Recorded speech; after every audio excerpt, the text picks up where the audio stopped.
Bir şəhərli qıza aşık olan kənd uşağının dilindəndir bu şeir. Əli Haşimi belə yazıb. Mən biraz kobudam, kənd uşağıyam. Özümdən tez çıxıb əsəbləşərəm. Sən qəfil küsərsən, mənə demərsən, sonra həsrətinlə tək güləşərəm. Bir əlində sumkon, birində iPhone. Gəzərsən şəhəri özgə önündə. Bir gün uşaq kimi giyinərsən, don, şoltaq görünərsən güzgü önündə. Gəlkən də bax gör burada necədir. Heç kim avam deyir, ya da ki çoban.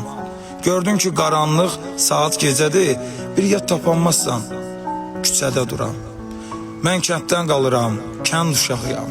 Qaşqabaq həmişə yeri ilə gedir. Kənddə qızla oğlan görə bilmərsən, görsən də bil arvad da əri ilə gedir. Mən başa çanmıram sənin dünyondan.